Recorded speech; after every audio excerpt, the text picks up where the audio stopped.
అదానీ ఇండియాలో లంచమిస్తే అమెరికాలో కేసు ఎందుకు?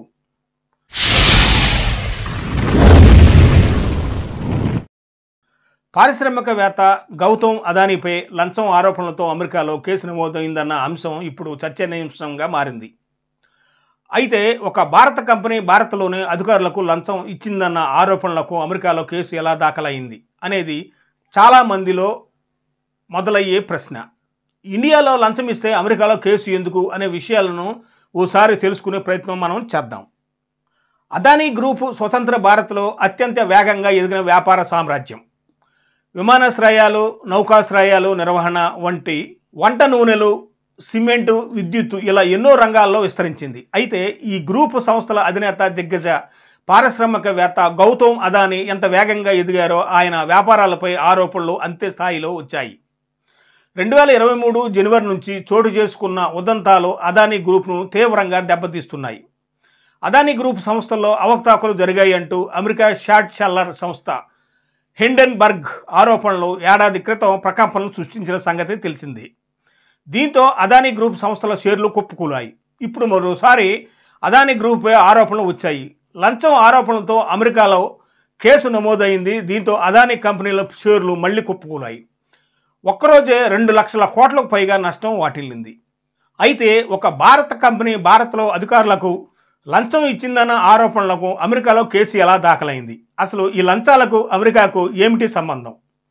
భారతీయుడైన అదానీ ఇండియాలో సోలార్ ప్రాజెక్టు కోసం ఇక్కడి అధికారులకు, ప్రభుత్వ పెద్దలకు లంచాలు ఇస్తే అమెరికాలో కేసు ఎందుకు నమోదు చేశారు? ఈ ప్రశ్నలకు సమాధానం తెలియాలంటే ఈ విద్యుత్ కొనుగోలు ఒప్పందాల్లో భాగస్వామ్యులుగా ఉన్న కంపెనీలు ఒప్పందాల గురించి తెలుసుకోవాల్సిన అవసరం ఎంతైనా ఉంది. న్యూయార్క్ ప్రాసిక్యూటర్ చేసిన నేరారోపణల ప్రకారం గౌతమ్ అదానీ నేతృత్వంలోని అదానీ గ్రీన్ ఎమర్జెన్సీ కంపెనీ మారిష్కు చెందిన అజారే పవర్ కంపెనీ సెక్తో ఒప్పందం చేసుకుంది. మరోవైపు అజూర్ పవర్ కంపెనీ 2023 వరకు న్యూయార్క్ స్టాక్ ఎక్స్చేంజీలో నమోదిత కంపెనీగా ఉంది. సెక్కి నుంచి సోలార్ పవర్ కొనుగోలు చేసేందుకు దేశంలో ఏ రాష్ట్ర విద్యుత్ సరఫరా సంస్థ ముందుకు రాలేదు.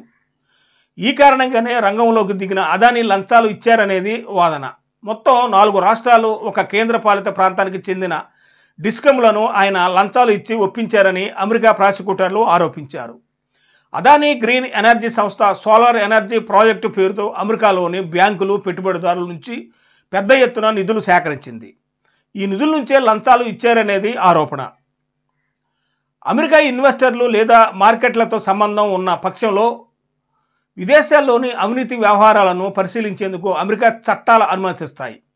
అమెరికాలో పెట్టుబడులు సేకరించిన కంపెనీలను ఆ దేశంలో ఫారిన్ కరప్ట్ ప్రాక్టీసెస్ యాక్ట్ కింద వర్తిస్తాయి. ఈ చట్టం ప్రకారం ఏ దేశంలో లంచం ఇచ్చినా నేరమే అవుతుంది. ఈ నేపథ్యంలోనే 2022లోనే అమెరికా దర్యాప్తు ప్రారంభించినట్లు తెలుస్తుంది. 2020 నుంచి 2024 మధ్య అదానీ గ్రూప్ కంపెనీలు అంతర్జాతీయ ఆర్థిక సంస్థలు ఏఎంసీల నుంచి $2 బిలియన్ల పైగా నిధులు సమీకరించాయని గుర్తించింది. అలాగే అమెరికాలో పెట్టుబడిదారులకు, సంస్థలకు సెక్యూరిటీల విక్రయం ద్వారా $1 బిలియన్ సేకరించినట్లు దర్యాప్తు వర్గాలు తెలిపాయి. అమెరికా ఇన్వెస్టర్ల డబ్బులతోనే భారత్లో విద్యుత్ కొనుగోలు ఒప్పందాల కోసం లంచాలు ఇచ్చి మోసం చేశారనే deputy assistant attorney general Lisa Miller ఆరోపణలు చేశారు. అందుకే Adani green energy New York stock ఎక్స్చేంజీలలో లిస్ట్ అయిన అజూర్ కంపెనీ అమెరికా చట్టాల పరిధిలోకి వచ్చాయి. అందుకే వారిపై కేసు నమోదైంది. అదానీ లంచాల ఆరోపణలపై న్యూయార్క్ ప్రాసిక్యూటర్లతో పాటుగా America securities and exchange commission SEC సైతం మరో సివిల్ కేసు నమోదు చేసినట్లు తెలుస్తుంది. అమెరికాలోని చట్టాల ప్రకారం విదేశాల్లోనూ లంచాలు ఇచ్చి వ్యాపారాలు చేయటం, కాంట్రాక్టులు పొందటం చట్ట విరుద్ధం. ఇందుకోసం ఆ దేశానికి చెందిన ఫోన్లు, వ్యవస్థలను వాడుకున్న నేరంగానే పరిగణిస్తారు. ఆ కంపెనీలపై కేసు పెడతారు. అమెరికా పెట్టుబడిదారుల నుంచి ఒక అదానీ గ్రీన్ ఎనర్జీ సంస్థనే సోలార్ ప్రాజెక్టు పేరుతో $175 మిలియన్ అంటే దాదాపు 1500 కోట్లు సేకరించినట్లు SEC కేసులో పేర్కొంది. అయితే తాము ఎవరికి లంచాలు ఇవ్వలేదని 2021 సెప్టెంబర్ నెలలోనే అదానీ చెప్పినప్పటికీ అందులో నిజం లేదని పేర్కొంది. నిరాధారమైన ఆరోపణలు అదానీ గ్రూపు అయితే తమపై వచ్చిన లంచం ఆరోపణలను తోసిపుచ్చింది. సోలార్ పవర్ కాంట్రాక్టులు దక్కించుకునేందుకు లంచం ఇచ్చారన్న అభియోగాలు నిరాధారమని కొట్టిపారేసింది. చట్టాలకు లోబడి తమ గ్రూపు నడుచుకుంటుందని వివరణ ఇచ్చింది.